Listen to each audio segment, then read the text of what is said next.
جو تصور قابل قبول ہے وہ یہ ہے کہ ریاست مذاہب کے درمیان میں تفریق و امتیاز نہیں برتے گی.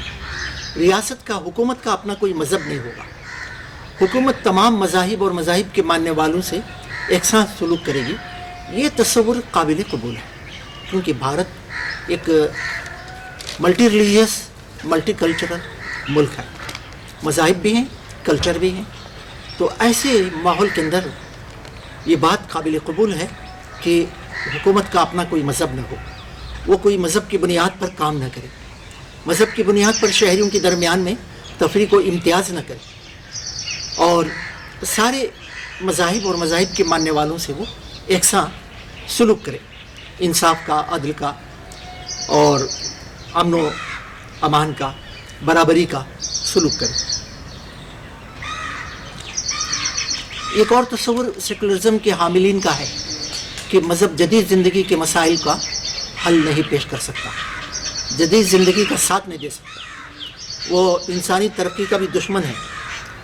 تو دوستوں اور ساتھیوں، آپ کو یہاں بتانے کے لیے بہت کچھ ہے. آپ لاہ عمل کے طور پر جو بات آخر میں کہنا تھا، میں یہاں بھی کچھ اس کو لا رہا ہوں، اور وہ یہ ہے کہ آپ کھل کر بتائیں کہ اسلام انسانی نظریہ نہیں ہے. اسے کسی انسان کے ذہن نے سوچ بچار کر کے اپنی عقل کی بنیاد پر یا تجربے کی بنیاد پر اس کو نہیں گھڑا ہے.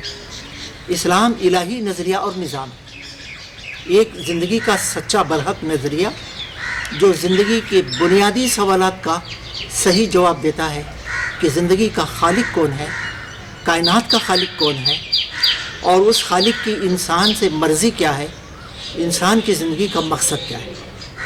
اس دنیا کی زندگی، عارضی زندگی میں انسان کس طرح سے رہے کہ وہ اپنے خالق کی مرضی کو پورا کرے.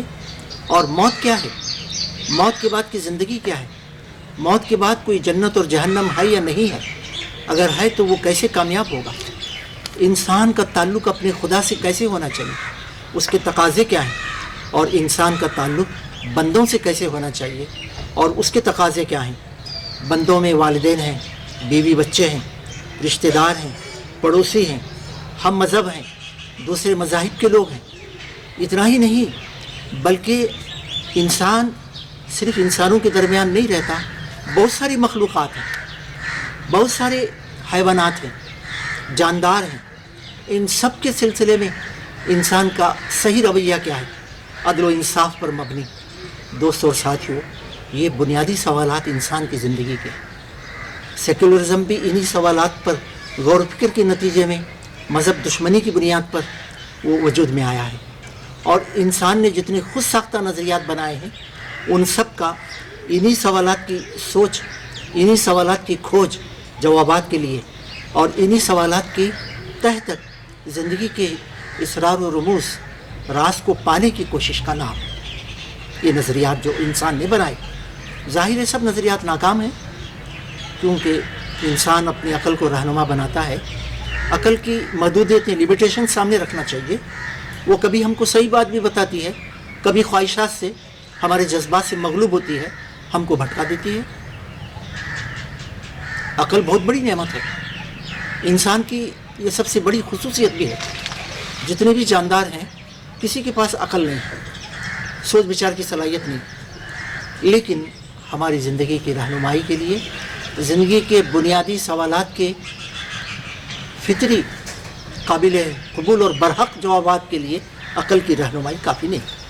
تو آپ دیکھیے اسلام وہ الہی نظریہ، الہی نظام حیات اور ڈیوائن کوڈ آف کنڈکٹ ہے. اور پھر اس کے ساتھ آپ یہ بھی دیکھیں کہ اسلام ترک دنیا کی تعلیم نہیں دیتا. اسلام بتاتا ہے خدا تک پہنچنے کا راستہ دنیا میں سے ہی گزرتا ہے، بیوی بچوں کے درمیان میں سے، ماں باپ کے درمیان میں سے، اور دوسرے انسانوں کے خاندان کے بیچ میں سے، سماج اور معاشرے سے یہ گزرتا ہے. ان سب سے کٹ کر جنگلوں میں، پہاڑوں میں، غاروں میں، تنہائیوں میں جسم کو تکلیف پہنچا کر خدا تک انسان نہیں پہنچ سکتا. البتہ شیطان تک ضرور پہنچ جاتا ہے. یہ سیدھے سیدھے اسے شیطان کو ملا دیتے ہیں اور شیطان بھٹکا لیتا ہے. تو یہ کتنی عقل کے مطابق بات ہے، انسان کی فطرت کے مطابق بات ہے. تو اس لیے آپ یہ بات سمجھا سکتے ہیں، اسلام کے معنی ہیں شانتی، اسلام کے دوسرے معنی ہیں اللہ کی مرضی کے لیے اپنے آپ کو سرنڈر کرنا، جیون کو سمرپت کرنا. تو اس طرح سے ایک فطری اور عقلی اور ایک سائنٹیفک نظریہ حیات، نظام حیات اور ایک قابل عمل شریعت اسلام کی حیثیت قرار پاتی ہے. تو ایسا دین اصولی رہنمائی دے کر نئے نئے مسائل کی رہنمائی کے لیے اس نے عقل کو اس نے آزادی دی ہے، اجازت دی ہے، ایک فریم ورک بنایا ہے.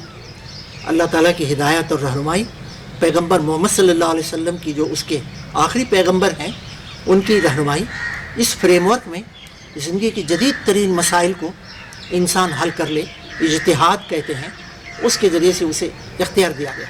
تو پھر ایسی صورت میں اسلام تاریخ خیالی کا مذہب ہے ہی نہیں، وہ عقل کا دشمن نہیں ہے. البتہ عقل کو لگام دیتا ہے، عقل کی بھی رہنمائی کرتا ہے وہی الہی کے ذریعے، اور اسلام انسان کو صحیح راہ پر ڈالتا ہے، شیطان کے بھٹکانے سے بچا لیتا ہے. کچھ لوگ کہتے ہیں کہ دیکھیے اسلام خود بھی 1500 سال پرانا ہے. 1500 سال میں دنیا کتنی بدل گئی، انسان کہاں سے کہاں پہنچ گیا. آپ اسی کو لے کے بیٹھے ہیں، آپ کو کچھ تو بدلنا چاہیے. بھائی اور دوستو، ساتھیوں، اس نقطے کو آپ سمجھائیے کہ انسان قدیم زمانے سے لے کر آج تک وہ نہیں بدلا ہے. انسان انسان ہی ہے. البتہ اس کی زندگی کے طرز میں تبدیلی آئی، اس کے ذرائع وسائل میں تبدیلی آئی. مثال کے طور پر وہ پہلے زمانے میں اونٹوں پر سفر کرتا تھا، گھوڑوں پر سفر کرتا تھا، اور دوسرے کچھ چوپائی پر وہ سفر کرتا تھا. آج اس نے جدید ترین طیارے بنائے ہیں، آواز سے زیادہ سپر سونک، آواز سے زیادہ تیز رفتار اس نے طیارے بنا لیے ہیں. انسان اس زمانے میں کمیونیکیشن کے ذرائع نہیں رکھتا تھا. مجھے کہنے کی ضرورت نہیں ہے، کمیونیکیشن میں آج ایک ایکسپلوژن، انقلاب نہیں، ریولوشن نہیں، ریولوشن کا لفظ پھیکا ہے، ایک دھماکہ ہوا ہے، ایکسپلوژن ہوا ہے، ایک سیلاب ہے. یہاں بیٹھے بیٹھے انسان اس دنیا کی کسی بھی کونے میں سیکنڈوں میں پہنچ جاتا ہے انٹرنیٹ کے ذریعے. دنیا کی لائبریریاں انسان کے بالکل بغل میں ہیں. یہ انسان کی تیز رفتار ترقی ہے. کھانے پینے میں، مکانات میں 100 منزلہ عمارتیں تعمیر کر رہا ہے. لیکن کیا انسان کی فطرت بدل گئی؟ انسان کی جو خصوصیات ہیں وہ بدل گئیں؟ قرآن تو بیان کرتا ہے کہ حضرت آدم علیہ السلام جب دھرتی پر اتارے گئے، ان کے 2 بیٹوں میں ایک جھگڑا ہوا. جھگڑا کیا تھا؟ قابیل نے اپنے بھائی حابیل کی نیک طبیعت، تقویٰ کو دیکھ کر ایک مسئلے میں اپنے بھائی حابیل کا قتل کر دیا. یہ قتل ناحق تھا. دوستوں اور ساتھیوں، کیا آج انسان کا قتل ناحق نہیں ہو رہا ہے؟ اس زمانے میں غرض یہ تھی کہ حابیل کی ہونے والی دلہن یا بیوی قابیل کی ہونے والی بیوی سے زیادہ بہت باصلاحیت تھی، خوبصورت تھی. بس اسی بات پر آپے سے باہر ہو کر قابیل نے حسد کی بنیاد پر، جلن کی بنیاد پر اپنے سگے نیک متقی بھائی کا قتل کر دیا. قتل ناحق تھا. آج پتہ نہیں، ہم نہیں جانتے حضرت آدم علیہ السلام اور آج کے زمانے میں کتنی ہزاروں یا لاکھوں سال کی مدت ہے، ہم نہیں جانتے. لیکن پہلے انسان نے قتل کیا اور آج کا انسان بھی قتل کر رہا ہے. یہ امریکہ جو دنیا کے ممالک پر وہاں منرلز کو، دھاتوں کو، زمین کی معدنیات کو ہڑپنے کے لیے گیسوں کو، مختلف قسم کی گیسیں ہیں وغیرہ، اس پر قبضے کے لیے روس نے افغانستان پر حملے کیے، دوسرے ممالک پر کیے، امریکہ کر رہا ہے. تو کیا یہ خود غرضی اور یہ ایک طرح کی بالادستی کی بات نہیں ہے؟ پھر اسی طرح سے آپ دیکھیے، ہمارے ملک کی تاریخ بتاتی ہے کہ 4-4.5 ہزار سال پہلے اس زمانے میں ذات پات کا نظام تھا. کچھ انسانوں کو مانا جاتا تھا کہ وہ ایشور کے، برہما کے سر سے پیدا کیے گئے، اور درمیان میں 2 اور طبقے ہیں، اور ایک انسانوں کا بڑا طبقہ برہما کے پیروں سے پیدا کیا گیا ہے. اس کا نام شودر ہے. اس زمانے میں اور ان کی حیثیت جانوروں کتے بلی کے حقوق ہو سکتے ہیں، اس زمانے میں تھے بھی، لیکن ان انسانوں کے حقوق کچھ بھی نہیں تھے۔ تو آج آپ رنگ، نسل، خاندان کی بنیاد پر، پیدائش کی بنیاد پر آج بھی انسان کے اندر یہ بڑی زبردست خرابیاں پائی جاتی ہیں۔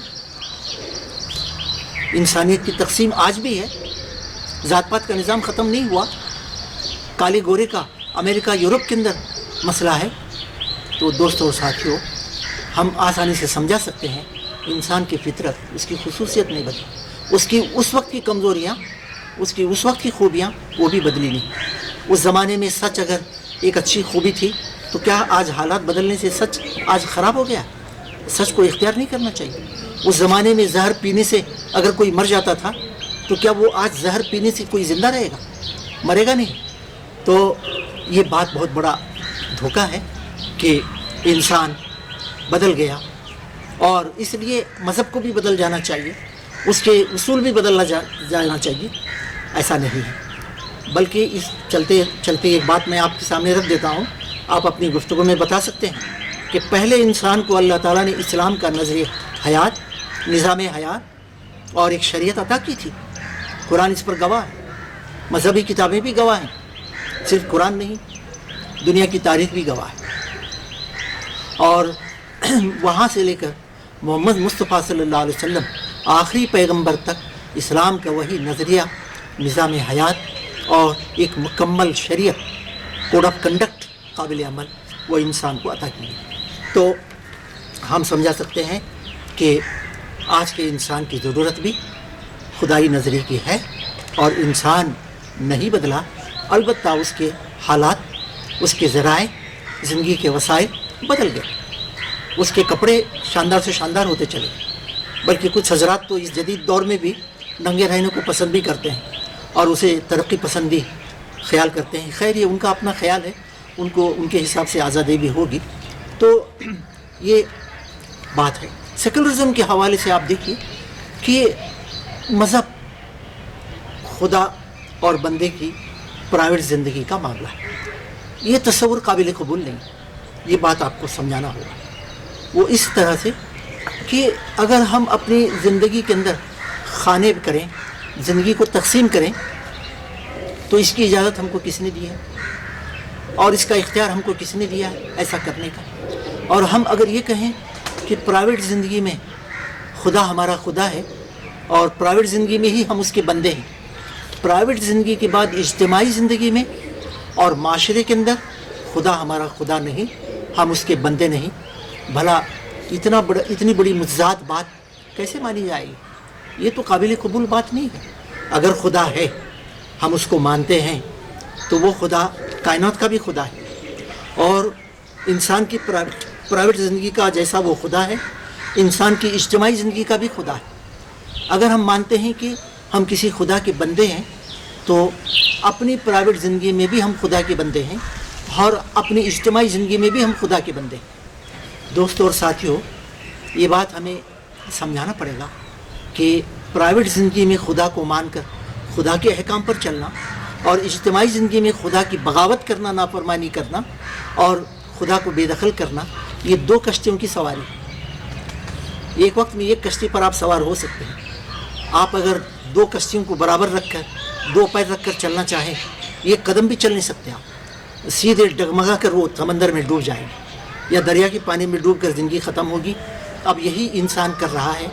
آج کے انسان کی زندگی میں جو کرائسس ہے، آج کے انسان کی زندگی میں جو بد امنی، فساد اور بگاڑ، اس کی زندگی کے اندر ظلم و تشدد، دہشت گردی، انسانی حقوق کی پامالی، اور اس کی زندگی میں معاشی خرابیاں ہیں، آپ یقین مانیے یہ دو کشتیوں کی سواری ہے جو اس کو برباد کر رہے ہیں۔ تو انسان کو فیصلہ کرنا چاہیے کہ یا تو وہ خدا کا بندہ بن کر رہے، انفرادی زندگی میں بھی، اجتماعی زندگی میں بھی۔ اور انفرادی زندگی میں خدا کی عبادت کا مطلب یہ نہیں ہے کہ مندر، گردوارہ، مسجد، چرچ میں جا کر کچھ عبادت کر لیں، آدھا گھنٹہ 5 وقت کی نماز جماعت سے پڑھ لیں، رمضان کے کچھ روزے رکھیں، اور مندر میں پوجا پاٹ کر لیں، گردوارہ میں کچھ وہاں بھی رسوم ادا کریں، چرچ میں جا کر بھی کچھ ایک اتوار کے دن صبح کچھ عبادت کر لیں۔ خدا اس کا محتاج نہیں ہے، وہ ہم سے اتنا ہی مطالبہ نہیں کرتا۔ اگر خدا پوری زندگی کا ہمارا خدا ہے تو پوری زندگی کے لیے جو رہنمائی اس نے دی ہے اس کی پابندی ہمیں کرنی چاہیے۔ دیکھیے اسلام کا یہ اعلان کتنا بڑا ہے، یا ایھا الذین آمنوا ادخلوا فی السلم کافہ ولا تتبعوا خطوات الشیطان انہ لکم عدو مبین۔ اے ایمان لانے والو، اے خدا کے ماننے والو، اپنی پوری زندگی میں اسلام پر چلو اور شیطان کی پیروی نہ کرو، وہ تمہارا کھلا ہوا دشمن ہے۔ دوستو ساتھیو، اس کا مطلب یہ ہوا کہ ہم اپنی انفرادی زندگی میں، پرائیویٹ لائف میں خدا کی اپنے حساب سے پوجا پاٹ کچھ کر لیں، اور باقی اجتماعی زندگی میں خدا سے الگ کر کے خدا کی بغاوت نافرمانی کریں، تو وہ صرف بغاوت اور نافرمانی نہیں، شیطان کی پیروی ہوگی۔ قرآن کے کہنے کے مطابق قرآن تو ڈیمانڈ کرتا ہے، یا ایھا الناس اعبدوا ربکم الذی خلقکم والذین من قبلکم لعلکم تتقون۔ اے لوگو، اے انسانوں، اپنے رب کی بندگی اختیار کرو جو تمہارا اور تم سے پہلے جو لوگ پیدا ہوئے ہیں ان سب کا رب ہے۔ پھر اس کی تفصیلات بتائی گئی، اس رب نے ہمارے لیے کیا کیا کیا ہے، ہم کیوں اس کی تنہا بندگی کریں، اس کے سوا کسی اور کی بندگی ہم نہ کریں۔ تو دوستو اور ساتھیوں، یہ بات بڑی اہمیت کی حامل ہے کہ ہم پرائیویٹ زندگی میں خدا کے بندے بن کر خدا کو خوش نہیں کر سکتے۔ اجتماعی زندگی میں، خاص طور پر اجتماعی زندگی میں، معاشرتی زندگی، معاشی زندگی، سیاسی زندگی، تعلیمی اور تمدنی زندگی، یہ بہت اہم ہے۔ تعجب کی بات ہے کہ ان اہم شعبوں میں ہمیں خدا کی ضرورت نہیں ہے، اور پرائیویٹ زندگی میں محدود وقت میں ہم خدا کو خدا مانیں۔ میں کہتا ہوں کہ اتنا بھی ماننے کی تکلیف کیوں اٹھا رہے ہیں آپ؟ یہاں بھی انکار کر دیجئے، پرائیویٹ زندگی میں بھی خدا کو چھوڑ دیجئے، کیا بگڑے گا آپ کا؟ آپ نے پہلے ہی خدا کو خارج کر دیا ہے۔ تعلیمی زندگی میں خدا نہیں ہے، خدا کی بغاوت کی بنیاد پر آپ تعلیمی نظریے بنا رہے ہیں۔ آپ ایسے انسان تعلیم یافتہ بنا رہے ہیں، کچھ ایکسیپشن کے ساتھ، جو اپنی زندگی کے اندر راکشش بنے ہوئے ہیں، تعلیم کے بل پر ایسے منصوبے بنا رہے ہیں انسانیت کے خاتمے کے، ایسی کوششیں کر رہے ہیں جو انسانیت کو برباد کریں۔ سیاسی زندگی میں آپ نے خدا کو خارج کر دیا ہے پہلے، اور آپ فرعون بنے بیٹھے ہیں دنیا کے، ملکوں کے، اور چاہتے ہیں کہ آپ کی بندگی کی کریں لوگ، خدا کو چھوڑ دیں اور آپ کے بندے بن کر رہیں۔ آپ کی ہر بات پر وہ آمنا صدقنا کہیں، آپ کی ہر بات کو تسلیم کر لیں، چاہے وہ سائنٹیفک ہو نہ ہو، چاہے لاجیکل ہو نہ ہو، چاہے وہ توہم پرستی ہی کیوں نہ ہو۔ آپ چاہتے ہیں کہ عوام پابندی کریں، نہیں کریں گے تو وہ وطن کے غدار ہیں، آپ کے باغی ہیں، ان کی جگہ جیل خانہ ہے۔ عجیب بات ہے۔ تو آپ سوچئے، معاشی زندگی سے، تمدنی زندگی سے، معاشرتی زندگی سے آپ نے خدا کو خارج کیا ہے۔ عدالتوں کا ہم احترام کرتے ہیں، ایسے فیصلے آپ لے رہے ہیں جو خاندانی زندگی کو ہی نہیں، کیونکہ انسانیت کو برباد کرنے والے۔ 18 سال کی لڑکی، 18 سال کا لڑکا بالغ مل کر بغیر شادی کے رہ لیں، اڈلٹری کو جائز کیا، ہومو سیکشولیٹی کو غلط نہیں سمجھا، اس کی حوصلہ افزائی کی۔ تو یہ اصول اور یہ احکام نکل رہے ہیں جو انسان کو راکشش بنا رہے ہیں۔ تو پھر سیکولرزم کی کڑوے کسیلے پھل آپ کو چکھنے ہی پڑیں گے۔ یہ سب سیکولرزم کے کڑوے کسیلے پھل ہیں۔ نظریاتی، تو میں تو یہ کہتا ہوں کہ نظریاتی طور پر دلیل کی بنیاد پر اگر کوئی سیکولرزم کی کمزوریوں کو ماننے تیار نہیں بھی ہے، تو میں کہتا ہوں سیکولرزم کی جو پھل ہیں، جو سماج بنا ہے، جو افراد بنے ہیں سیکولرزم کی بنیاد پر، جو خاندان وجود میں آئے ہیں، ان کی آپ حالات کو دیکھ لیجئے، بس کافی۔ آپ دنیا کو دیکھیے، اس ملک کو دیکھیے، وہی ایویڈنس ہے اس نظریے اور نظام کی غلط ہونے، خلاف حق ہونے، خلاف فطرت ہونے کا یہی دلیل ہے سب سے بڑی۔ تو غرض یہ کہ مذہب اور اسلام کی حد تک اور زندگی کی تقسیم کا اختیار خدا نے کسی کو نہیں دیا۔ یہ خدا سے بغاوت کر کے انسان اپنے لیے اختیار حاصل کرنا چاہتا ہے، اور اس کا نتیجہ اسے سوائے ناکامی کے کچھ ہاتھ نہیں آتا۔ اس پوری کائنات میں انسان کی زندگی میں وہ گوشہ بتا دیجئے جہاں خدا خدا نہیں ہے، جہاں انسان خدا کا بندہ نہیں۔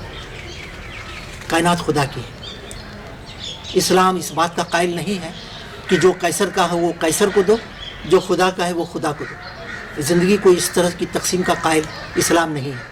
یہاں قیصر ہو یا کسرا ہو، کسی کا کچھ نہیں ہے، جو کچھ ہے وہ اللہ کا ہے۔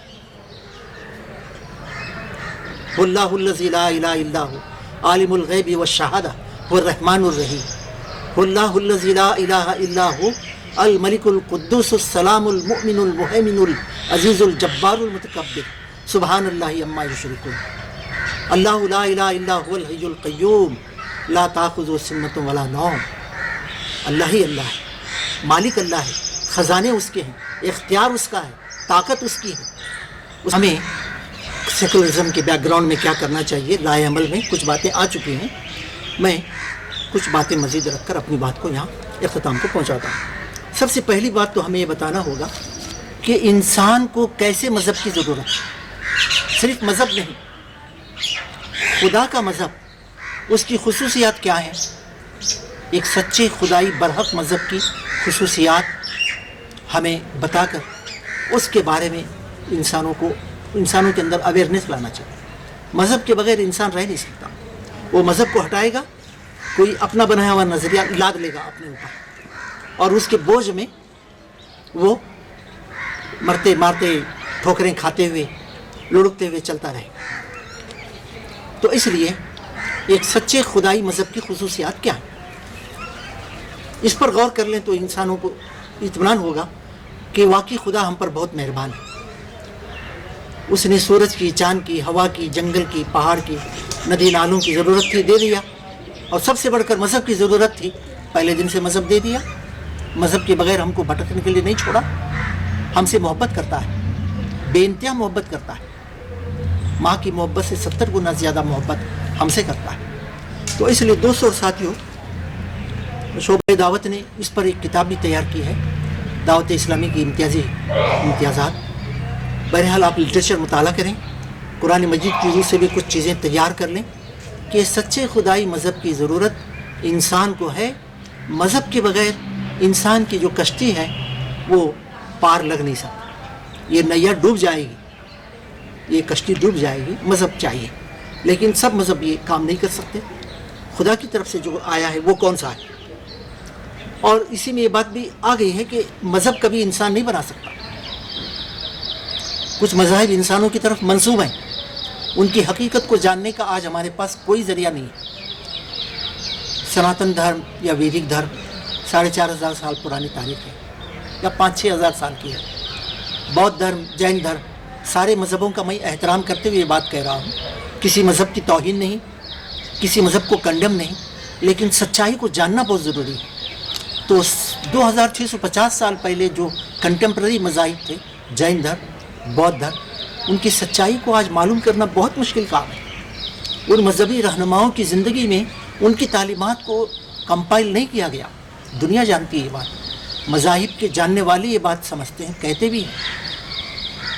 ان کی دنیا سے جانے کے کئی 100 برسوں کے بعد یادداشت کی بنیاد پر ان کی تعلیمات کو جمع کرنے کی کوشش کی گئی، اس میں اختلافات ہوئے، فرقے بن گئے۔ اختلافات کا ہونا اس بات کا ثبوت ہے کہ ایک فرقہ جن تعلیمات کو اپنے نزدیک برحق سمجھتا ہے، اس بانی مذہب کے حوالے سے سچ سمجھتا ہے، دوسرا فرقہ ان کا انکار کرتا ہے، اور اس کے نزدیک دوسرے کچھ مسلمات یا دوسرے کچھ باتیں ہیں، تعلیمات ہیں مذہب کے بانی کی، اور وہی برحق ہیں، اور پہلے والا فرقہ اس کا انکار کرتا ہے۔ 2 فرقوں کی بات چھوڑ دیجئے، 2 نہیں بلکہ 20 فرقے پیدا ہوئے۔ تو اس سے آپ سمجھ سکتے ہیں کہ انسانی مذاہب کی سچائی کو پرکھنا آج آسان کام نہیں ہے۔ اس لیے ہم صرف یہ دیکھنا ہوگا ہمیں کہ خدا کی طرف سے آیا ہوا مذہب وہ خصوصیات پر پورا اترتا ہے، اور وہ اللہ کی طرف سے ہے، اطمینان ہمیں حاصل ہو جائے، کافی ہے۔ دوسری بات یہ ہے کہ ہم اپنی زندگی کی باغ ڈور عقل کے حوالے نہیں کر سکتے۔ عقل کی ہم قدر کریں گے، عقل کی ہم بہت زیادہ اس کا احترام بھی ہے، اس سے فائدہ اٹھائیں گے۔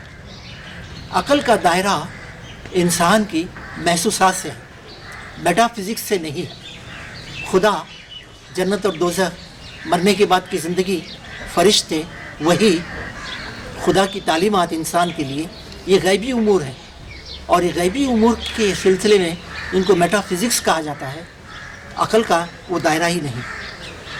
عقل خود رہنمائی کی محتاج ہے وہاں. البتہ سائنس ہے، مادیات ہیں، دنیوی زندگی کو بہتر بنانا ہے. ہم عقل اور سائنس کے احسان کو مانتے ہیں. زندگی کو اس نے آج تیز رفتار سواریاں دیں. انٹرنیٹ کے ذریعے دنیا کو ایک گلوبل ولیج بلکہ گلوبل صحن بنا دیا. گھر کا صحن ہے، اپنے ہی گھر کا، دور نہیں ہے دنیا. اور بھی بہت ساری بے شمار نعمتیں عقل نے، سائنس نے دی ہیں. ہم اس کا اعتراف کرتے ہیں اور اس کی قدر کرتے ہیں اور اس کی لمیٹیشن کو سامنے رکھتے ہیں. تو اس لیے ایک سچا مذہب انسان کے لیے عقل نہیں بنا سکتا. عقل کے اندر یہ طاقت نہیں ہے. عقل خواہشات کی غلام بن جاتی ہے اور وہ تباہی کا راستہ ہے. اب آئیے مثبت طور پر اسلام کے بارے میں. اسلام کے کچھ خصوصیات آپ کے سامنے آ چکی ہیں کہ وہ انسان کی زندگی کو تقسیم نہیں کرتا، پوری زندگی کو ایک اکائی مانتا ہے اور ٹوٹل سبمیشن، ٹوٹل سرنڈر کرنے کا مطالبہ کرتا ہے، جو فطری ہے، عقلی بنیاد پر صحیح لگتا ہے، لاجیکل ہے، سائنٹیفک، کہ انسان اپنی پوری زندگی میں کسی خدا کا بندہ ہے، اس خدا کے حوالے اپنی زندگی کو کر دے.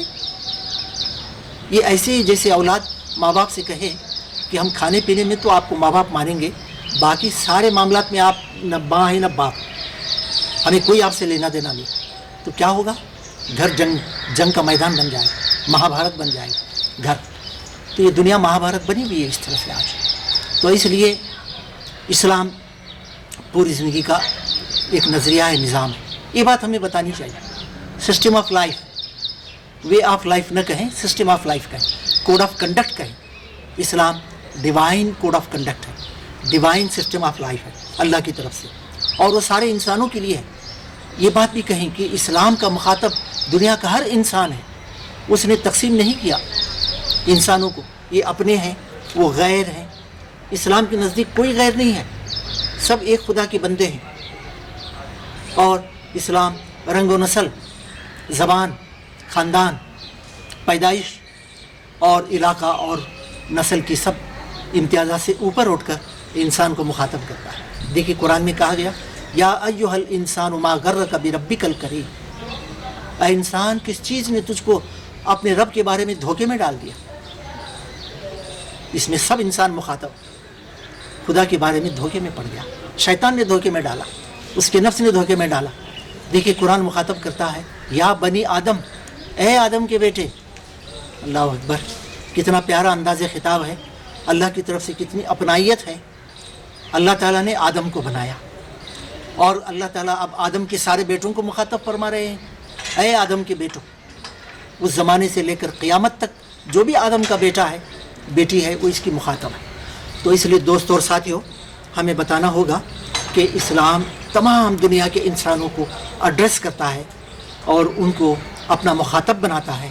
رنگ و نسل، خاندان، زبان، پیدائش کی بنیاد پر تفریق اور تقسیم نہیں کرتا. اسلام کی ایک خصوصیت آپ ضرور بتائیں، دنیا کے سارے مسائل کا حل ہے. اب موقع نہیں ہے میرے سامنے کہ میں آپ کو بتاؤں. معاشی مسائل کو اسلام نے حل کیا، بھوک کو حل کیا، غربت کو دور کیا، مفلسی کا خاتمہ کیا، الٹریسی کا اسلام نے خاتمہ کیا. اسلام اپنے دامن میں اتنا طاقتور ہے کہ وہ ایک پوری تعلیمی تحریک ہے. جاہل انسان کو اعلیٰ تعلیم یافتہ اور ایک بہترین انسان بنا کر کھڑا کرتا ہے. تو بھائی دوستوں اور ساتھیوں، اس طرح سے اسلام معاشی مسائل کو اور معاشرتی مسائل کو اور سماجی مسائل کو، سیاسی مسائل کو حل کرتا ہے. اسلام کہتا ہے اقتدار تم میں سے کسی کا نہیں ہے، تم کیسے مقتدر ہو؟ چند سال کے لیے تم قبضہ کیا تم نے، اس کے بعد تم بے دخل ہو گئے، تم کو کوئی بچا نہیں سکتا. اصل اقتدار اللہ کا ہے، خدا کی حاکمیت، خدا کا اقتدار.